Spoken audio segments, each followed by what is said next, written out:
With Tonex version 1.8 just a couple days away, I wanted to do one final episode of Tonex Effects in depth leading up to the final release, and this time going in depth and showcasing exactly what's possible with the new spring reverb algorithm we are about to receive.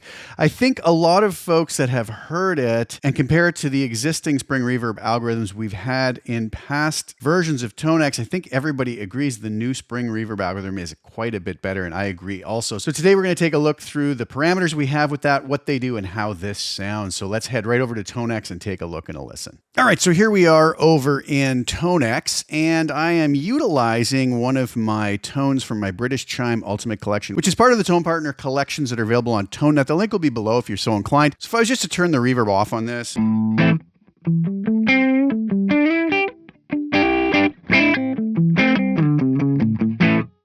that's on the middle position on my Gibson Les Paul, and this is a model based off of an amp I don't actually have anymore, which is my Morgan Dual 20, captured through a Celestion G12M65 creamback loaded cabinet. Okay, let's bring this reverb in here, and we'll just start off with things kind of as default as they come up as far as color and pre-delay goes. Let's get a time of 3, and we'll bring this mix up a little bit more to 50.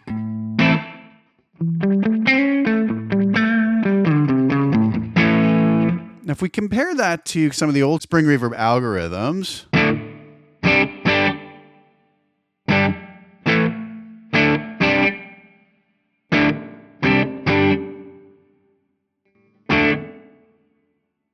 find that the spring 4, which is the new algorithm, we did have spring 1, 2, and 3 in the past, just has more of that drip quality to it and just a more realistic overall feel and sound.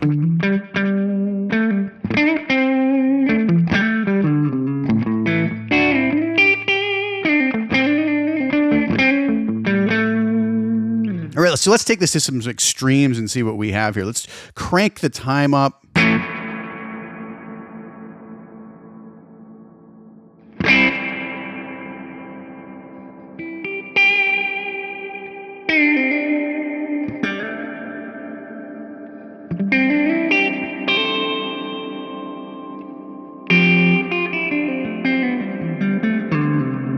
Probably not the way I would really choose to use a spring reverb, but just leaving it up there, let's see what the pre-delay does. Basically, pre-delay is going to adjust the amount of time from the time that we attack the note to when the reverb is actually going to appear. So if I crank this up all the way, you're going to notice that basically we have a setting of 500, which is 500 milliseconds. So basically we're going to hit the note and half a second later, the reverb will appear. You can hear that pretty clearly. We hear a bit of that drip sound. Now that's obviously an extreme setting. I like to set this sometimes so that there's a bit of pre-delay. And if you're using a bit of a bigger reverb, sometimes it allows your note to kind of blossom and become the note before it gets drenched in reverb.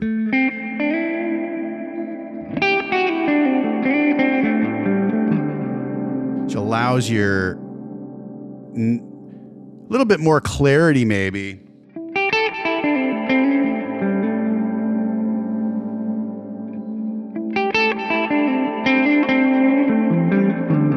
Allows your note to be heard, and then the reverb kind of comes and engulfs it.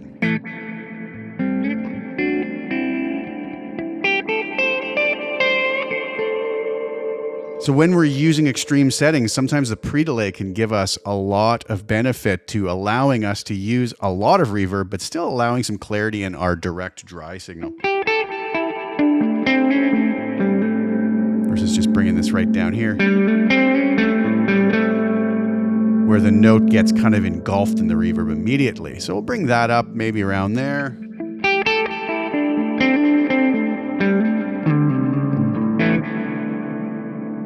I find these are all going to be interactive controls, and depending on settings on one of the parameters, you're going to want to maybe adjust the others. All right, so we hear what that's like. Let's bring this back to around halfway. You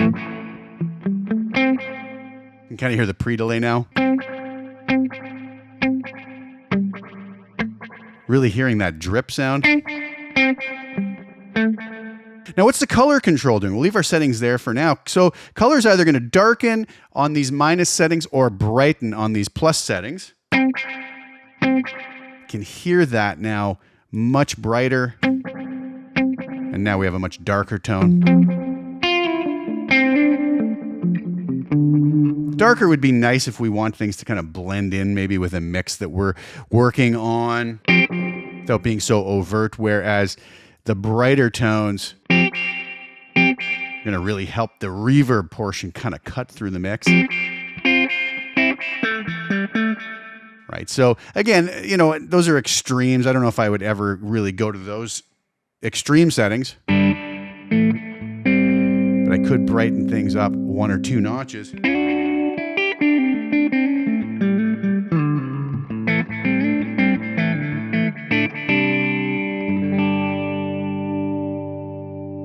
All right, what about some more realistic settings? Well, if I was down here, let's time of maybe 3, maybe a mix of 35, probably keep the pre-delay pretty low there. Color just up the middle.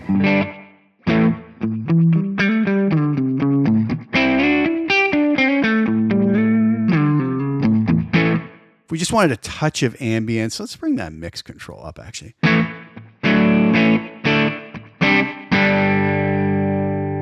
You know, or maybe no pre-delay at all.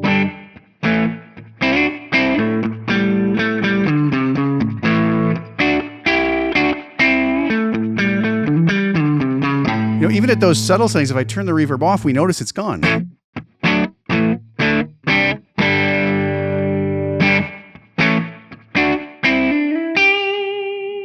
So nice stuff there. We could even maybe bring the time up higher. Maybe add a little bit of pre-delay there and darken the tone up a bit.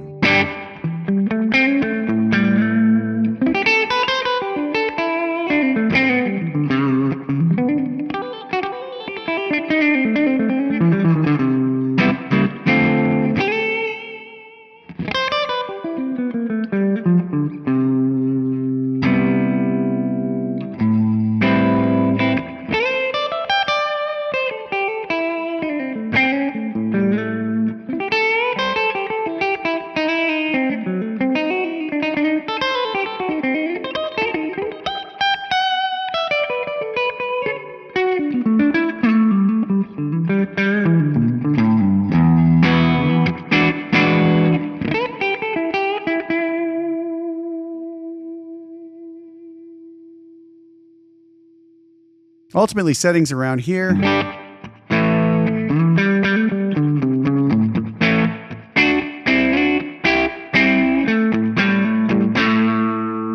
quite nice. And then we can add in some nice modulation that we've received. Some delay possibly, maybe a nice little tape delay.